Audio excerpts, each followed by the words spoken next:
The next topic, Employees State Insurance Act 1948. Employees State Insurance Act 1948. Actually, this is the first legislation on social security of the employees. ఇండియాలో employees బాగోగుల కోసం మొదటగా వచ్చినటువంటి act అమ్మ ESI, employees state insurance act 1948. ఈ act యొక్క main object ఏంటి? In the course of ఎంప్లాయ్మెంట్లో ఎంప్లాయీకి ఆరోగ్యం బాగోలేకపోతే, employment work చేసేటప్పుడు తనకు కానీ తన ఫ్యామిలీ తన డిపెండెంట్స్కి ఆరోగ్యం బాగలేకపోతే హాస్పిటల్ ఖర్చులు ఎవరు పెట్టుకోవాలి? ఎంప్లాయీ ఖర్చు పెట్టుకోవాలి అని అంటే చాలా కష్టంతో కూడుకున్నదమ్మా. ఒకటి. రెండోది, ఒకవేళ ఎంప్లాయీ ఇంజ్యూర్ అయ్యాడు, తనకేంటి తన ఫ్యామిలీకి ఏంటి ఫినాన్షియల్ అసిస్టెన్స్ ఏంటి? ఇలాంటి వాటిని ఆలోచిస్తూ ఈఎస్ఐ యాక్ట్ని తీసుకురావడం జరిగింది. ఈఎస్ఐ యాక్ట్ వల్ల బెనిఫిట్ ఏంటి అని అంటే, employee employer small little bit nominal contributions ఇవ్వడం వల్ల ఎంప్లాయీకి ఏదైనా జరిగినా, వాళ్ళ ఫ్యామిలీకి ఏదైనా జరిగినా సరే హాస్పిటల్ ఖర్చు మొత్తం ఈఎస్ఐ అనే కార్పొరేషన్ చూసుకుంటుంది. ఈఎస్ఐ అనేది ఒక కంపెనీ అమ్మ. It is incorporated by the government. ESI corporation, it is a separate body constituted by the central government, right? మరి ఎవ్రీ మంత్ ఎంప్లాయీ ఇచ్చే కాంట్రిబ్యూషన్స్ ఈ ఈఎస్ఐ కమిటీకి వెళ్ళిపోతుంది. ఈ ఈఎస్ఐ కార్పొరేషన్కి వెళ్తే వీళ్ళ డబ్బులు జాగ్రత్తగా ఉంచుకొని ఎక్సెస్ అమౌంట్ ఏదైనా ఉంటే వాటిని ఇన్వెస్ట్ చేస్తూ, రైట్, ఎక్సెస్ అమౌంట్ ఏదైనా ఉంటే ఇన్వెస్ట్ చేస్తూ ఆ డబ్బులతో ఏం చేస్తారంటే ఎంప్లాయీస్ బాగోగులు చూస్తూ ఉంటారు. ఎవరైనా ఒక ఎంప్లాయ్మెంట్ వర్క్లో ఉండి చనిపోయాడు, అలా చనిపోయినప్పుడు తనకి మెడికల్ ఎక్స్పెన్సెస్ ఏమైనా ఉండొచ్చు, ఫ్యామిలీ ఫినాన్షియల్ అసిస్టెన్స్ అయి ఉండొచ్చు, ఈవెన్ ఆ పూటకి జరగాల్సినటువంటి కర్మకాండకైనా సరే ఖర్చులు అవ్వచ్చు. ఈ డబ్బులన్నీ ఇక్కడి నుంచే వస్తాయమ్మా, ఈఎస్ఐ నుంచి. ఒకవేళ ఎంప్లాయీకి ఆరోగ్యం బాగాలేక కొద్ది రోజులు పనిలోకి వెళ్ళకపోతే ఆ పనిదినాలకు కూడా డబ్బులు ఇవ్వడం జరుగుతుంది. ఇలా ఎంప్లాయీకి హెల్త్ పరంగా కానీ లేదా డిపెండెంట్కి సంబంధించినటువంటి హెల్త్కి కానీ, ఇంజ్యూరీ అయినా, డిజాబిల్మెంట్ అయినా, డెత్, చనిపోయినా సరే ఎలాంటి బెనిఫిట్స్ ఉంటాయి ఏంటి అనేది మనం ఈఎస్ఐ యాక్ట్లో నేర్చుకోబోతాం. So it is the first legislation on social security of the employees and it is devised to provide or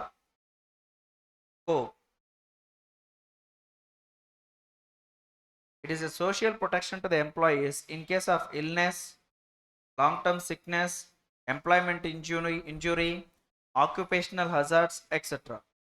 It is a social protection to the employees in case of illness, ఆరోగ్యం బాగా లేకుండా ఉండడం, long term sickness, దీర్ఘకాలిక వ్యాధులు ఏవైనా, employment injury or occupational hazard, ఎంప్లాయ్మెంట్లో ఉండడం వల్ల ఇంజ్యూరీ అవ్వడం, రైట్, హ్యాండ్ ఫ్రాక్చర్ అవ్వడం, లెగ్ ఫ్రాక్చర్స్ అవ్వడం, ఇలాంటివి.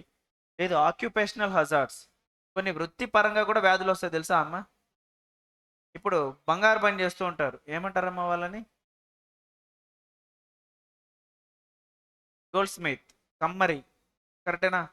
వాళ్ళు ఒకప్పట్లో ఏం చేసేవాళ్ళు అంటే ఆ గోల్డ్ని ఇలా చేతిలో ఉంచుకొని ఒక దీపం లాగా ఉంటుందమ్మా, ఊది ఊది వాటిని హీట్ చేసి మెల్ట్ చేస్తారు. అలా ఊది ఊది పొరపాటున వాళ్ళు ఏం చేస్తూ ఉంటారంటే అక్కడ వచ్చినప్పుడు స్మోక్ని తెలియకుండా మింగేస్తూ ఉంటారమ్మా, లంగ్స్ చెడిపోతూ ఉంటాయి, రైట్? ఇలాంటి వాటిని మనం ఏమనొచ్చు అంటే ఆక్యుపేషనల్ హజార్డ్స్ అనొచ్చు. సిమెంట్ కంపెనీలో ఉన్నాడు, సిమెంట్ కంపెనీలో పనిచేసే వాడికి లంగ్స్ డిసీజెస్ ఎక్కువ వచ్చేస్తాయి, రైట్? షుగర్ కంపెనీస్లో వర్క్ చేసే వాడికి బ్రెయిన్ కానీ బ్రీతింగ్ ప్రాబ్లమ్స్ ఎక్కువ వచ్చేస్తాయి.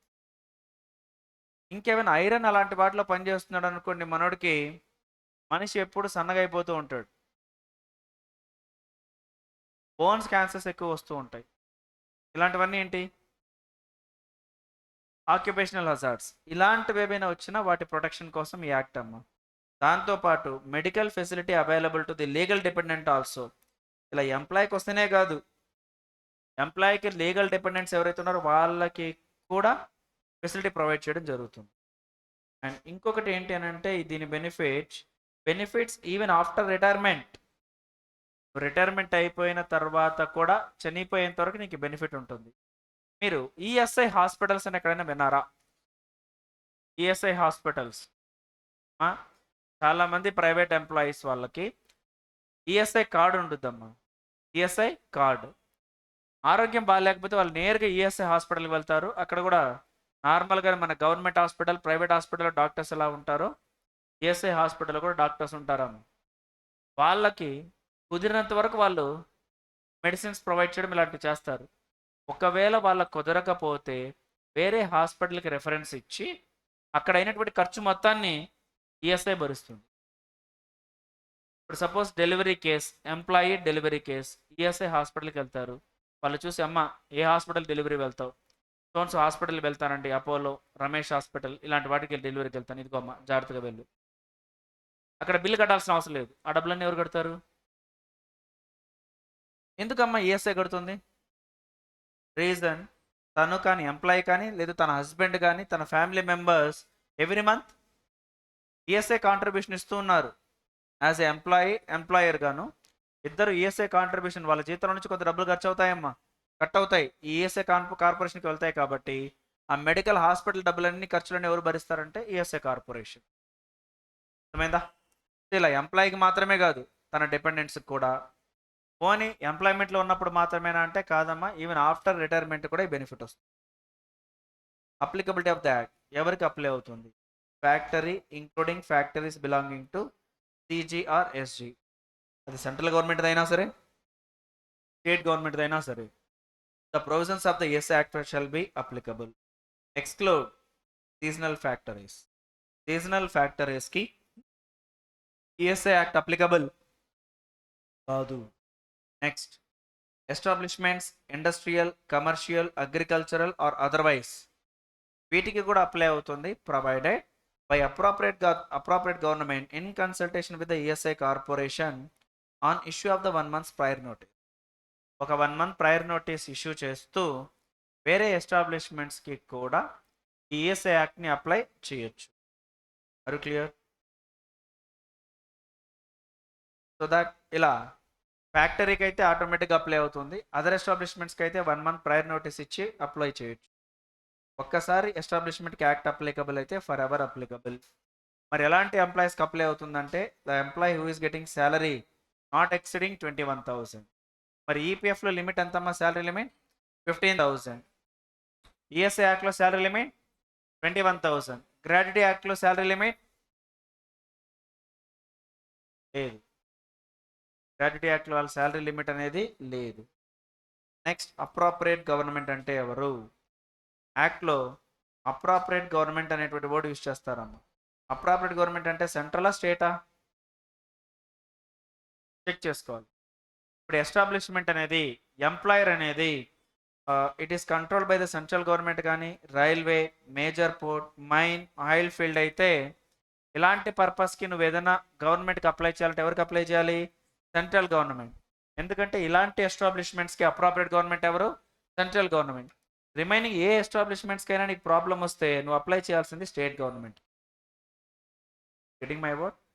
So where an establishment is under the control of the central government, railway, major port, mines, railways అయితే అప్రాప్రియేట్ గవర్నమెంట్ సెంట్రల్ గవర్నమెంట్. వేరే ఎస్టాబ్లిష్మెంట్స్ అయితే అమ్మా స్టేట్ గవర్నమెంట్. అర్థమైందా? నెక్స్ట్ డెఫినేషన్ ఒక వర్డ్ చెప్తున్నానమ్మా. కన్ఫైన్మెంట్ అంటే ఏంటి?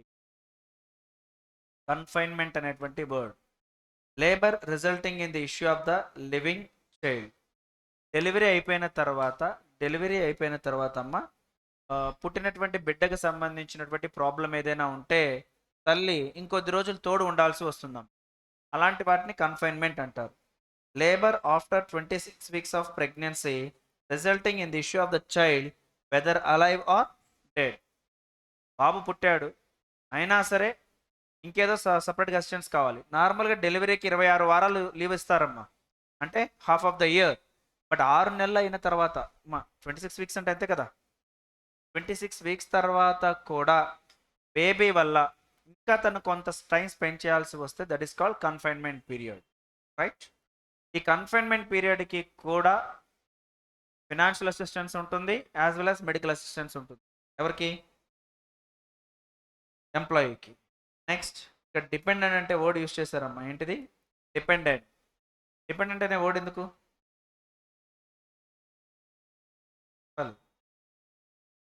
Dependent. Health benefit, medical benefit అనేది ఎంప్లాయీకే కాదు, తన డిపెండెంట్స్కి కూడా. మరి ఆ డిపెండెంట్ ఎవరంటే అంటే ఎంప్లాయీ, ఆ పర్సన్ తన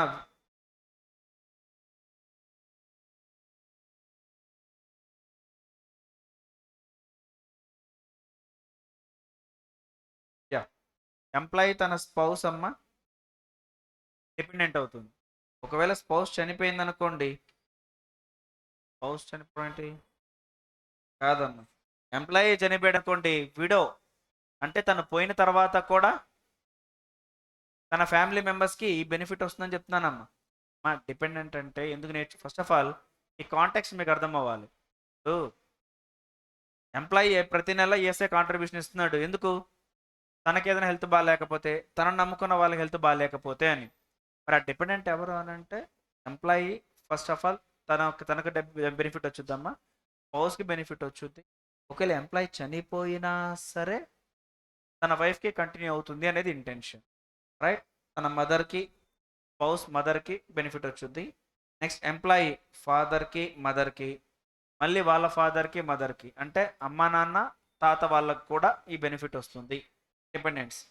ఒకవేళ brother, unmarried sister, next widow sister, minor అయితే. విడో సిస్టర్ అంటే ఏంటి? హస్బెండ్ చనిపోయాడు, మ్యారేజ్ అయిపోతే కవర్ అవుదాం. అన్మ్యారీడ్ సిస్టర్ అయితేనే డిపెండెంట్. సిస్టర్కి మ్యారేజ్ అయిపోతే డిపెండెంట్ కాదు, తనకు హెల్త్ బెనిఫిట్ రాదు. ఒకవేళ మ్యారీడ్ సిస్టర్ విడో, హస్బెండ్ చనిపోయాడు, తను మైనర్ అయితే తనకు కూడా బెనిఫిట్ వస్తుంది. మా కాంట్రిబ్యూషన్ ఇచ్చేది ఎవరు? ఎంప్లాయీ. ఒక్కడు కాంట్రిబ్యూషన్ ఇస్తే ఫ్యామిలీ అందరికీ బెనిఫిట్ వస్తుందని చెప్పడానికి నేను ప్రయత్నిస్తాను అమ్మ, అర్థమైందా? దాంతోపాటు అమ్మ తన వారసత్వంగా ఎవరైతే ఉన్నారో సన్, డాటర్, ఎంత ఏజ్ వరకు? 25 years, less than or equal to 25 years. దీంతో పాటు విడోడ్ డాటర్ ఇన్ లా, అబ్బాయి ఉన్నాడు, పెళ్ళి అయిపోయింది, వాడికి పెళ్ళి అయిపోయింది అని అంటే వాడికి డిపెండెంట్ కాదు నాకు, కానీ అబ్బాయికి పెళ్లి చేశాను, అబ్బాయికి పెళ్లి చేసాం, అబ్బాయి చనిపోయాడు, కోడలు ఉంది, అలాంటప్పుడు తను డిపెండెంట్ అవుతుంది, అర్థమైందా? Next minor child of the predeceased son, son చనిపోయాడు, వాళ్ళకి అబ్బాయి ఉన్నాడు, వాడు డిపెండెంట్ అవుతాడు. A minor child of the predeceased daughter, daughter ఉంది, తను చనిపోయింది, వాళ్ళ పిల్లలు ఉన్నారు, వాళ్ళు డిపెండెంట్ అవుతారు. Are you clear? ఇది తాత కాన్సెప్ట్ అమ్మ. తాతగా ఉన్నాడు, కొడుకు చనిపోయాడు, కానీ వాళ్ళ అబ్బాయి ఉన్నారు, పిల్లలు ఉన్నారు. లేదు అమ్మాయి ఉంది, అమ్మాయి చనిపోయింది, వాళ్ళ పిల్లలు ఉన్నారు, అలా డిపెండ్ అయినప్పుడు తాతకి డిపెండెంటే కదా వాళ్ళందరూ, వాళ్ళకి కూడా ఈ బెనిఫిట్ వస్తుందని చెప్పడం. Next employment injury. ముందు ఎంప్లాయ్మెంట్ ఇంజూరీ అంటే ఏం చెప్పానమ్మా? Person injury to an employee caused by accidental or occupational diseases arising out of in the course of the employment or is contracted with or outside India. ఆ person ఇండియాలో అయినా పని చేయొచ్చు, బయటైనా పని చేయొచ్చు, ఎంప్లాయర్ తరపున ఇలా పని చేస్తూ లేదా ఆ పని చేయడం వల్ల వచ్చేటువంటి డిసీజెస్ ఆక్యుపేషనల్ డిసీజెస్. మీరు జాగ్రత్తగా కూడా ఇంకోటి కూడా చెక్ చేసుకోవచ్చమ్మా. ఏదైనా ఆర్గనైజేషన్లో క్యాషియర్కి ఎక్కువ వర్క్ చేస్తున్నాడంటే నర్వస్ ప్రాబ్లం ఎక్కువ వచ్చేస్తుంది, హార్ట్ అటాక్స్ ఎక్కువ వస్తుంది. రీజన్ సాయంత్రం అయ్యేటప్పటికి క్యాష్ బ్యాలెన్స్ టాలీ అవుతుంది, బుర్ర పని చేయదు, ఎంత టైం అవుతుందో తెలియదు, టాలీ అయ్యేంత వరకు ఇంటికి వెళ్ళడానికి కుదరదు. ఇలాంటి సిచ్యువేషన్స్ అన్ని ఆక్యుపేషనల్ డిసీజెస్ అమ్మ, వీటికి కూడా కవర్ అవుతుంది అనేది ఇంటెన్షన్. నెక్స్ట్ ఎంప్లాయీ అంటే ఎవరు? Employee who is directly employed by the principal employer in any work preliminary or incidental connected with the work of the factory. ఫ్యాక్టరీకి సంబంధించి ఎలా అయినా పనిచేసి ఉండొచ్చు, ఫ్యాక్టరీలో అయినా పని చేయొచ్చు, లేదు ఫ్యాక్టరీ తరపున డెలివరీ, డిస్ట్రిబ్యూషన్, బయట వర్క్స్ ఏవైనా కూడా చేయొచ్చు. ఆ పర్సన్ కూడా ఎంప్లాయీ. సార్ ఫ్యాక్టరీలో పని చేయట్లేదు కదా అని అనుకోవచ్చు, అలా ఏం కాదు, ఫ్యాక్టరీలో పనిచేసిన ఎంప్లాయీయే, ఫ్యాక్టరీ తరపున కంపెనీ తరపున బయట పని చేసినా సరే ఆ person employee. Next who is employed by an immediate employer under the supervision or principal employer or his agent. ఒకవేళ అమాల్గమేషన్ ఆర్ మెర్జర్ ఏదైనా జరిగింది అనుకోండి, ప్రీవియస్ ఎంప్లాయర్ దగ్గర వర్క్ చేసినటువంటి పర్సన్ కూడా మెర్జ్ అయిపోయిన తర్వాత న్యూ ఎంప్లాయర్ కింద ఏమవుతాడమ్మా? Employee. Or next who services are temporary lent or lent on hire. ఎవరినైనా ఎంప్లాయీస్ని లేబర్గానో కొద్ది రోజులకి అగ్రిమెంట్ ప్రకారం తీసుకున్నా సరే వాళ్ళు కూడా ఎంప్లాయీస్ అవుతారు, వాళ్ళకి కూడా ఈఎస్ఐ బెనిఫిట్ ఇవ్వాలి. But excludes apprentice. Apprentice employee కాదు, తనకి ఈఎస్ఐ బెనిఫిట్ ఇవ్వాల్సిన అవసరం లేదు. ఎంప్లాయీ వేజ్ ఎక్స్కేడింగ్ 21,000, ఎంప్లాయీ వేజ్ 21,000 కన్నా ఎక్కువ ఉంటే తనకు కూడా ఈఎస్ఐ బెనిఫిట్ ఇవ్వాల్సిన అవసరం లేదు. Indian navy, military, air force వీళ్ళకి కూడా ఈఎస్ఐ బెనిఫిట్ ఇవ్వాల్సిన అవసరం లేదు. ఎందుకమ్మా? వీళ్ళకి సపరేట్ బెనిఫిట్స్ ఉన్నాయి. ఈఎస్ఐ యాక్ట్ కన్నా చాలా మంచి బెనిఫిట్స్ ఉంటాయమ్మా. మిలిటరీ వాళ్ళకైతే సపరేట్ హాస్పిటల్సే ఉంటాయమ్మా. సపరేట్ హాస్పిటల్స్ ఉంటాయి, సపరేట్ వర్క్ ఉండుద్దాం. కాబట్టి వాళ్ళకి ఈఎస్ఐ యాక్ట్ అనేది అప్లికబుల్ కాదు. నెక్స్ట్, ఎంతకి ఈఎస్ఐ యాక్ట్ ఎవరికి అప్లికబుల్ కాదమ్మా? Number 1 apprentice, number 1. Number 2 employee wage exceeding 21,000 rupees per month. Next, Indian navy, military are air force. తర్వాత అమ్మా ఇది ఫ్యామిలీ డెఫినేషన్. బెనిఫిట్స్ ఎవరికి ఇస్తారు అనేది డిపెండెంట్, ఫ్యామిలీ. ఒకవేళ ఎంప్లాయీ చనిపోతే బెనిఫిట్ అనేది ఫ్యామిలీ మెంబర్కి ఇస్తారు. హెల్త్ కేర్ మాత్రం డిపెండెంట్స్కి ఉంటుంది. హెల్త్ కేర్ అయితే డిపెండెంట్స్. ఒకవేళ ఆ పర్సన్ చనిపోయాడు, డబ్బులు ఏదైనా ఇవ్వాలి, ఎవరికి ఇస్తారు? Family member. ఆ పర్పస్కి డెఫినేషన్. నెక్స్ట్, ఫ్యాక్టరీ అంటే ఏంటి? ఇంతకుముందు మనం చదువుకున్నాక ఎస్టాబ్లిష్మెంట్ ఎవరికి అప్లై అవుతుంది? ఫ్యాక్టరీకి. అదర్ ఎస్టాబ్లిష్మెంట్స్కి అయితే 1 month ప్రయర్ నోటీస్ ఇష్యూ చేసి అప్లై చేస్తారు. మరి ఫ్యాక్టరీ అంటే ఏంటి? Any premises including precincts thereof. ఇది ఫ్యాక్టరీ అమ్మ. ఇది ప్రెసింగ్స్, ఆవరణలు, including precincts thereof. 10 or more persons are employed, any part of which manufacture process being carried on. ఫ్యాక్టరీలో ఎక్కడైనా మ్యానుఫ్యాక్చరింగ్ యాక్టివిటీ జరగనివ్వండి, ఈ జరిగే చోటని ఫ్యాక్టరీ అంటారు, చుట్టూ ఉన్న ఆవరణలని కూడా ఫ్యాక్టరీ అని అంటారు. Excludes mine, railway, running shed. ఇది కాదు, ఇది ఫ్యాక్టరీ అన్నారు. రీజన్, వీళ్ళకి కూడా అమ్మ ఈఎస్ఐ యాక్ట్ కన్నా సపరేట్ బెనిఫిట్స్ ఇస్తారు. ఒకవేళ ఆ బెనిఫిట్స్ లేకపోతేనే ఈఎస్ఐ యాక్ట్ అప్లై అవుతుంది. మైన్స్ కానీ రైల్వే రన్నింగ్ షెడ్స్ కానీ ఈఎస్ఐ యాక్ట్ కన్నా సపరేట్ బెనిఫిట్స్ ఉన్నాయి. రైల్వే హాస్పిటల్స్ చూసారా? రైల్వే హాస్పిటల్స్ సపరేట్గా ఉన్నాయా? మళ్ళీ వాళ్ళకి ఈఎస్ఐ హాస్పిటల్ ఎందుకు? ఒకవేళ వాళ్ళకి రైల్వే హాస్పిటల్ లేకపోతే అప్పుడు ఈఎస్ఐ హాస్పిటల్. క్లియర్? నాకు తెలిసి మీరు గవర్నమెంట్ హాస్పిటల్, ప్రైవేట్ హాస్పిటల్ ఈ రెండు తెలుసా మీకు? దాంతోపాటు ఇప్పుడు ఇంకో 2 చెప్పాను, గుర్తుపెట్టుకోండి. ఈఎస్ఐ హాస్పిటల్స్ ఉన్నాయి, రైల్వే హాస్పిటల్స్ ఉన్నాయి. రైల్వే హాస్పిటల్ అనేదమ్మా సెంట్రల్ గవర్నమెంట్ ఎంప్లాయీలు అమ్మా. రైల్వే ఎంప్లాయీలు ఉన్నారా? వాళ్ళకి ఏదైనా బాగోలేకపోతే ఫస్ట్ ఆ రైల్వే హాస్పిటల్కి వెళ్తారు.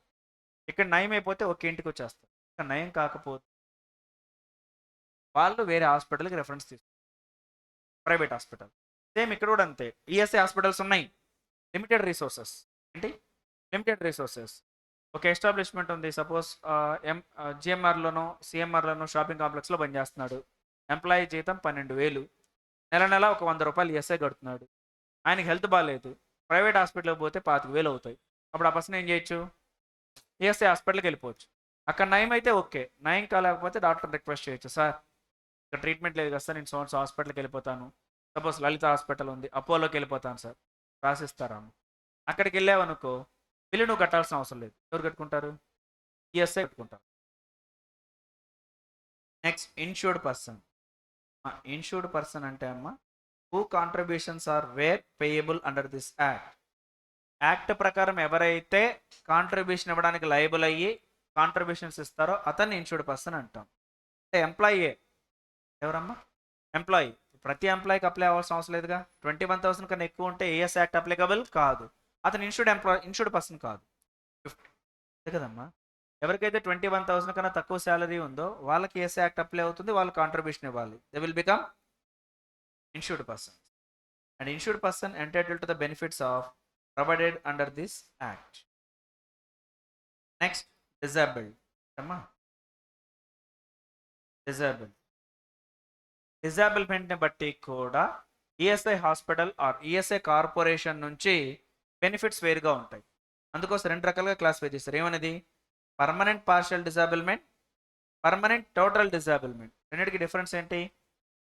పర్మనెంట్ పార్షియల్ డిజేబుల్మెంట్ అంటే ఒక డిసేబుల్మెంట్ జరిగింది, పర్మనెంట్ అది, కానీ ఇంతకుముందు చేసిన పనులు చేయలేకపోతున్నాం. ఇంతకుముందు చేసిన పనులన్నీ చేయలేకపోతున్నాం. పర్మనెంట్ టోటల్ డిసేబుల్మెంట్, అసలు ఇంతకుముందు చేసే పనులు ఏదే కానీ నేను చేయలేకపోతున్నాను. చూడండి, permanent partial disablement as reduces the earning capacity of an employee which he was capable of undertaking at the time of accident. Accident ముందుకు ఏ పనులు అయితే చేసేవాడో అన్నీ చేయలేకపోతున్నాడు, కానీ కొన్ని చేసుకోగలడు. బట్ పర్మనెంట్ టోటల్ డిసేబుల్మెంట్ అయితే as it incapacitates an employee for all works which he was capable of undertaking at the time of accident. ఇంతకుముందు ఏ పనులు అయితే చేయగలుగుతుండో ఆ పనులన్నీ కూడా ఏవి చేసుకోలేకపోతున్నాడు, అలాంటి పర్సన్ని పర్మనెంట్ టోటల్ డిసేబుల్మెంట్ అంటాం. సార్ ఏవి పర్మనెంట్ పార్షియల్ డిసేబుల్మెంట్, ఏవి పర్మనెంట్ టోటల్ డిసేబుల్మెంట్, వాటికి సపరేట్గా షెడ్యూల్ ఉంది. ఏ డిసీజెస్ని పర్మనెంట్ పార్షియల్ డిసేబుల్మెంట్ అంటారు, ఏ డిసీజెస్ని లేదు ఏ ప్రాబ్లమ్స్ని పర్మనెంట్ టోటల్ డిసేబుల్మెంట్ అంటారు, చెక్ చేసుకోవాలి. Clear with this? Next temporary disablement. Temporary disablement అంటే ఏం లేదమ్మా, ఏదైనా ఒక చిన్న ప్రాబ్లం జరిగింది, it's required medical treatment, that's it. కొద్ది రోజుల్లో మళ్ళీ సెట్ అయిపోతుంది. హ్యాండ్ ఫ్రాక్చర్ అయింది, ఒక 1 month రెస్ట్ తీసుకున్నాడు అనుకోండి, సెట్ అయిపోతుంది. Temporary disable, right. అదే పూర్తిగా హ్యాండ్ అయిపోయింది అనుకోండి, that is called permanent partial disablement or permanent total disablement, depend upon the case. Next principal employer అంటే ఎవరు? మా ఎంప్లాయర్ డెఫినేషన్ మీకు క్రెడిట్ యాక్ట్లో చెప్పానుగా, ఈపీఎఫ్ యాక్ట్లో ప్లీజ్ రిఫర్. సీజనల్ ఎస్టాబ్లిష్మెంట్కి యాక్ట్ అప్లికబుల్ కాదు. మరి ఆ సీజనల్ ఎస్టాబ్లిష్మెంట్ అంటే ఏంటి? Exclusively engaged in cotton ginning, cotton jute processing, decoration of the groundnuts, manufacture of the coffee, tea, rubber, sugar, indigo, lac, incidental and ancillary to it. వీటిని తయారు చేసేటువంటి organisations ఏవైతే ఉన్నాయో ఇవన్నీ ఏంటి? సీజనల్. వీటికి ఈఎస్ఐ యాక్ట్ అప్లికబుల్ కాదు. అంటే establishment throughout the year work చేస్తేనే ఈఎస్ఐ యాక్ట్, సీజనల్ ఎస్టాబ్లిష్మెంట్కి వర్క్ అవుదాం. ఇంకా వీటితో పాటు a factory engage in manufacture activity for a period not exceeding 7 months in a year. సంవత్సరంలో 7 నెలల కన్నా తక్కువ రోజులు ప్రొడక్షన్ యాక్టివిటీ చేస్తుంటే అవన్నీ సీజనల్ ఎస్టాబ్లిష్మెంట్స్, వాటికి ఈఎస్ఐ యాక్ట్ అప్లికబుల్ కావు. Next constitution of corporation. ESI corporation ఎవరు ఉంటారు? మొత్తం గవర్నమెంటేనా? ఇందులో ఎంప్లాయర్ ఇన్వాల్వ్ అయినాడు, ఎంప్లాయీ, సెంట్రల్, స్టేట్. కాబట్టి సెంట్రల్ని రిప్రజెంట్ చేసేవాళ్ళు కొంతమంది, స్టేట్ని రిప్రజెంట్ చేసేవాళ్ళు కొంతమంది, ఎంప్లాయీస్ తరపున కొంతమంది, ఎంప్లాయర్స్ తరపున కొంతమంది, వీళ్ళందరినీ కలిపి ఒక కమిటీ ఏర్పాటు చేయడం జరుగుతుందమ్మా, అదే ఈఎస్ఐ కార్పొరేషన్. వీళ్ళు ఏం చేస్తారు? టైమ్లీ డిసిషన్స్, ఎక్కడ హాస్పిటల్ ఏర్పాటు చేయాలి, ఎక్కడ డాక్టర్ సరిగ్గా ఉండడం లేదు, ఎక్కడ డాక్టర్స్ని ఎంగేజ్ చేయాలి, ఎక్కడ హాస్పిటల్ కట్టాలి లేదు హాస్పిటల్ లీజ్ తీసుకోవాలి, మెడికల్ ఎక్విప్మెంట్స్ ఎలాంటివి కొనాలి, ఎలాంటి మెడిసిన్స్ని అవైలబుల్ చేయాలి, అండ్ ప్రతి ఎంప్లాయీస్కి ఎలాంటి బెనిఫిట్స్ వస్తున్నాయా లేదా ఒకవైపు, ఇంకోవైపు ప్రతి ఎంప్లాయీ కాంట్రిబ్యూషన్స్ ఇస్తున్నారా లేదా, ఎంత పర్సంటేజ్ ఉండాలి. ఎక్కువ రేట్ చెప్పామనుకోండి, ఎంప్లాయీ ఇద్దరు లేచి అధ్యక్ష అంటారు, ఏమయ్యా మమ్మల్ని ఇలా ఇబ్బంది పెడితే ఎలా అని. పోనీ ఎంప్లాయర్కి తక్కువ పెట్టి ఎంప్లాయీ కాంట్రిబ్యూషన్ ఎక్కువ పెట్టారనుకోండి, ఎంప్లాయీ తరఫున రిప్రజెంటేటివ్స్ ఉన్నారుగా, సార్ ఎంప్లాయీస్ మీద ఎందుకు సార్ ఇబ్బంది పెడతారు, ఇలా స్టేట్కి, సెంట్రల్కి, ఎంప్లాయీస్కి, ఎంప్లాయర్కి అందరికీ అనుగుణంగా ఉండే విధంగా పాలసీస్ని ప్రిపేర్ చేయడం జరుగుతుంది ఆన్ టైమ్లీ బేసిస్. వీటికి ఇవన్నీ బోర్డ్స్ అమ్మ. ఫస్ట్ వన్ ఏంటి? Regional board. Second, third, fourth, fifth, ఇలా వీళ్ళు కాన్స్టిట్యూట్ చేసి ఒక్కొక్కరికి ఒక్కొక్క వర్క్ అసైన్ చేయడం జరుగుతుంది. ఫస్ట్ వన్ ఎవరు? Regional board. ఇప్పుడు చదువుకుంది మన ఈఎస్ఐ బోర్డ్ అమ్మ, ఇండియా మొత్తానికి ఒకటి. రీజనల్ బోర్డ్ సౌత్ ఇండియాకి ఒకటి, నార్త్ ఇండియాకి ఒకటి, ఇలా. లోకల్ కమిటీస్ మళ్ళీ స్పెసిఫిక్గా సిటీని బేస్ చేసుకొని, స్టేట్ని బేస్ చేసుకొని. తర్వాత అమ్మ రీజనల్ మెడికల్ బెనిఫిట్ కౌన్సిల్, తర్వాత లోకల్ మెడికల్ బెనిఫిట్ కౌన్సిల్. ఇవేంటి? మెడికల్ బెనిఫిట్స్ ఎంతవరకు అందుతున్నాయి, ఎలా అందుతున్నాయి, ఏమి ఇస్తున్నాం, సఫిషియంటా కాదా చెక్ చేయడం. స్టాండింగ్ కమిటీ వర్క్ పర్ఫార్మెన్స్ని చెక్ చేయడానికి. ఇలా డిఫరెంట్ కమిటీస్ని కాన్స్టిట్యూట్ చేయడం జరిగింది. Next regional boards, local committee, regional medical benefit council, local medical benefit council, standing committee. ఒక్కొక్కరికి ఒక వర్క్ అసైన్ చేయడం జరిగిందమ్మ. ఆ వర్క్స్ని బేస్ చేసుకొని రిపోర్ట్ చేస్తూ ఉంటారు. It is constituted in such a manner in areas as may be prescribe. ఎక్కడ ఎలా ఏర్పాటు చేయాలి ఏంటి అనేది ఈఎస్ఐ కార్పొరేషన్ డిసిషన్తో వర్క్ అవుతుందాం. Corporation will delegate such powers and duties as may be provide in the regulation. వీళ్ళందరికీ వర్క్స్ని ఎవరు డెలిగేట్ చేస్తారు? ESI corporation. మరి ఈ బాడీస్ నేను ఎందుకమ్మా ఇన్ని బాడీలు ఎందుకు? ఈఎస్ఐ కార్పొరేషన్ మొత్తం పనులు చేయలేదుగా. వాళ్ళకు అసిస్టెన్స్ ఇవ్వడానికి, మెడికల్ బెనిఫిట్ ఇవ్వడానికి, అది ఎంతవరకు ఎఫెక్టివ్గా ఉంది, లేదు ఎంతవరకు చేరుతుందని తెలియడానికి ఇలాంటి బోర్డ్స్ అమ్మ. నెక్స్ట్ స్టాండింగ్ కమిటీ ఎవరు మెంబర్స్గా ఉంటారు, వాళ్ళ టర్మ్ ఆఫ్ ఆఫీస్ ఏంటి, వాళ్ళ పవర్స్ ఏంటి. నెక్స్ట్ ఆ పర్సన్స్ ఎప్పుడు టర్మినేట్ అవుతారు. సెకండ్ చదువుకుంది ఏంటి, మెడికల్ బెనిఫిట్ కౌన్సిల్, ఇందులో మెంబర్స్ ఎవరు, వాళ్ళ టర్మ్ ఏంటి, వాళ్ళ డ్యూటీస్ ఏంటి. నెక్స్ట్ డిస్క్వాలిఫికేషన్, ఇలాంటి డిస్క్వాలిఫికేషన్ ఉన్న పర్సన్స్ మెంబర్స్ అవ్వకూడదు. తర్వాత resignation and cessation of membership, ఎవరైనా సరే మెంబర్గా ఉండి ఈ బోర్డ్స్లో రిజైన్ చేసి వెళ్ళిపోతానంటే ఎలా. నెక్స్ట్ ఈఎస్ఐ ఫండ్ ఎవరు అడ్మినిస్ట్రేషన్ చేస్తారు, కాంట్రిబ్యూషన్స్. ఈఎస్ఐ ఫండ్ ఎక్స్పెండెడ్ దేని ఖర్చు పెడతారు, ఎలాంటి వాటి ఖర్చు పెడతారు, వాటికి సంబంధించిన లిస్ట్. కాంట్రిబ్యూషన్స్ ఇంపార్టెంట్ అమ్మ.